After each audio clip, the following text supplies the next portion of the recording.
नमस्कार दोस्तों, कैसे हैं आप लोग।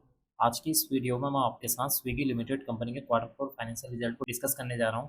कंपनी ने अपनी मार्च क्वार्टर फोर फाइनेंशियल रिजल्ट को अभी कुछ दिन पहले डिक्लेयर किया था। तो आज की इस वीडियो में हम जानेंगे कि कंपनी का रिजल्ट कैसा रहा। देखिए, मैं शॉर्ट में पहले आपको बता देता हूँ कि इस क्वार्टर में भी कंपनी का जो नुकसान है वो बढ़ता हुआ नजर आया है। कंपनी का जो प्रॉफिट है इस क्वार्टर में भी निगेटिव में शो होता हुआ नजर आया है। अब आपके सामने है यहाँ पर कंपनी का कंसोलिडेटेड रिजल्ट। इस रिजल्ट में हमें तीन सेक्शन पर अभी फोकस करना है। पहला है मार्च 2025 रिजल्ट, सेकंड है दिसंबर 2024 रिजल्ट, थर्ड है मार्च 2024 रिजल्ट। तो इन तीन सेक्शन पर अभी हमें फोकस करना है। तो सबसे पहले बात कर लेते हैं रिवेन्यू के बारे में कि कंपनी का जो मेन बिजनेस है वहाँ से कितने करोड़ की रिवेन्यू जनरेट होती हुई नजर आई है। देखिए, इस क्वार्टर में कंपनी की 4,410 करोड़ की रिवेन्यू जनरेट हुई है। प्रीवियस क्वार्टर में देखेंगे तो 3,993 करोड़। प्रीवियस ईयर में देखेंगे तो 3,045 करोड़ की यहाँ पर रिवेन्यू जनरेट होती हुई नजर आई है। इसका मतलब कि इस क्वार्टर में कंपनी की जो रिवेन्यू है उसमें एक अच्छा खासा जंप देखने को मिल रहा है। परसेंटेज वाइज देखेंगे तो कंपनी की जो रिवेन्यू है या सेल्स है उसमें 44% की जंप देखने को मिल रही है, जो कि इसके लिए एक पॉजिटिव पॉइंट है। बात कर लेते हैं अदर इनकम के बारे में। इस क्वार्टर में कंपनी की 120 करोड़ की अदर इनकम हुई है। प्रीवियस क्वार्टर में 102 करोड़ की। प्रीवियस ईयर में देखेंगे तो मात्र 97 करोड़ की यहाँ पर अदर इनकम देखने को मिली थी। इसका मतलब कि इस क्वार्टर में कंपनी की जो अदर इनकम है वो भी यहाँ पर बढ़ती हुई नजर आ रही है, जो कि इसके लिए एक पॉजिटिव पॉइंट है।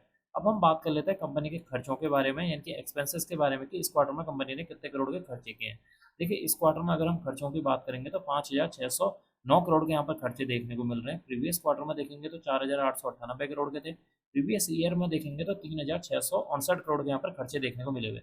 इसका मतलब कि इस क्वार्टर में कंपनी के जो एक्सपेंसेस हैं वो यहाँ पर बढ़ते हुए नजर आए हैं। कंपनी के एक्सपेंसेस यहाँ पर क्यों बढ़ते हुए नजर आए हैं? क्योंकि कंपनी की इस क्वार्टर में सेल्स बढ़ी है, तो वो यहाँ पर कंपनी के जो एक्सपेंसेस हैं वो भी यहाँ पर बढ़ते हुए नजर आ रहे हैं। अब बात कर लेते हैं लॉस बिफोर टैक्स के बारे में। देखिए, इस क्वार्टर में कंपनी का जो लॉस बिफोर टैक्स है, कंपनी को 1,081 करोड़ का यहाँ पर नुकसान हुआ है। प्रीवियस क्वार्टर में 799 करोड़ का नुकसान था।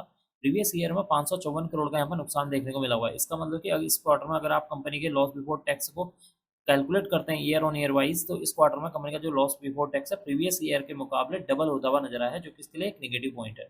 अब हम बात कर लेते हैं लॉस फॉर द पीरियड के बारे में, यानी कि कंपनी को टोटल कितने करोड़ का नुकसान हुआ है उसके इस क्वार्टर में, उसके बारे में बात कर लेते हैं। देखिए, इस क्वार्टर में कंपनी को 1,081 करोड़, प्रीवियस क्वार्टर में 799 करोड़ का नुकसान था। प्रीवियस ईयर में 554 करोड़ का यहाँ पर नुकसान देखने को मिला हुआ है।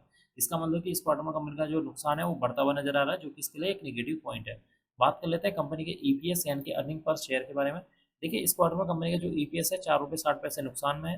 प्रीवियस क्वार्टर में देखेंगे 3,48 रुपये का नुकसान में था। प्रीवियस क्वार्टर में देखेंगे ईपीएस 2,52 रुपये यहाँ पर निगेटिव में देखने को मिला हुआ है। इसका मतलब कि ईपीएस का जो नुकसान है यहाँ पर बढ़ता हुआ नजर आ रहा है, जो कि इसके लिए एक और निगेटिव पॉइंट है। तो कुल मिलाकर देखा जाए कंपनी का जो रिजल्ट है इस क्वार्टर में निराशाजनक देखने को मिल रहा है। कंपनी के रिवेन्यू में मात्र जो है 44% की जंप देखने को मिली हुई है।